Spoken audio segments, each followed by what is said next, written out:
memegang pundak Bayu dengan lembut namun kuat, lalu berbisik dengan nada yang sangat serius.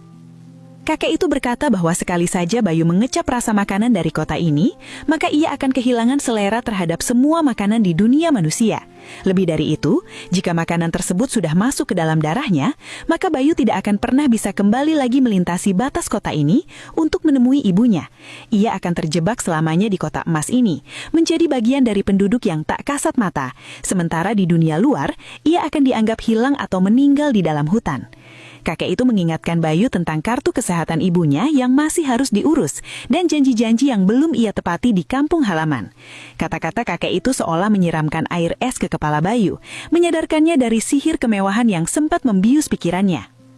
Dengan tangan yang masih gemetar, Bayu menolak makanan itu dengan sopan. Ia bangkit berdiri dan segera mencari sepeda motornya. Wanita yang membawa makanan tadi tidak marah. Ia hanya tersenyum dengan tatapan mata yang seolah mengasihani Bayu. Sebuah tatapan yang membuat bulu kudut pemuda itu berdiri. Si kakek tua tadi kemudian memberikan petunjuk arah untuk keluar sebelum matahari benar-benar tenggelam di balik cakrawala. Kakek itu berpesan agar Bayu terus memacu kendaraannya tanpa menoleh sedikit pun ke belakang. Apapun suara yang ia dengar, entah itu musik yang merdu atau suara orang yang memanggil namanya dengan penuh kasih sayang. Bayu memutar gas motornya sekuat tenaga. Ia mendengar suara-suara indah yang membujuknya untuk tinggal, menjanjikan kekayaan dan kehidupan tanpa penderitaan. Namun Bayu menutup telinganya dan fokus pada satu titik cahaya di ujung jalan.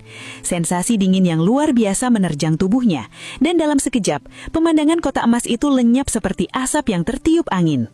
Ia kembali berada di jalan setapak yang gelap, dikelilingi oleh pohon-pohon besar dan suara jangkrik yang sahut menyahut. Mesin motornya tiba-tiba mati tepat di depan pos ronda milik warga desa setempat. Warga yang sedang berjaga terkejut melihat Bayu keluar dari arah hutan yang dianggap keramat.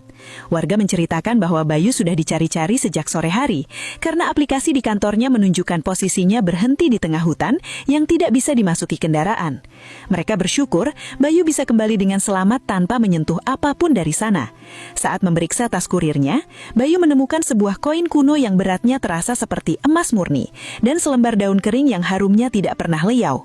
Ia menyadari bahwa pengalaman tersebut bukan sekedar mimpi atau ilusi, melainkan sebuah teguran bahwa kemewahan dunia yang tampak sempurna seringkali menuntut bayaran yang sangat mahal, yaitu kehilangan jati diri dan orang-orang yang kita cintai. Kisah tentang kota Saranjana ini pun terus hidup di tengah masyarakat sebagai sebuah legenda penuh misteri yang diwariskan turun-temurun. Hingga saat ini para pengemudi atau pelancong yang melewati daerah tersebut selalu diingatkan untuk menjaga sikap dan tidak sembarangan menerima pemberian dari orang asing yang mereka temui di tempat-tempat sunyi. Legenda ini menjadi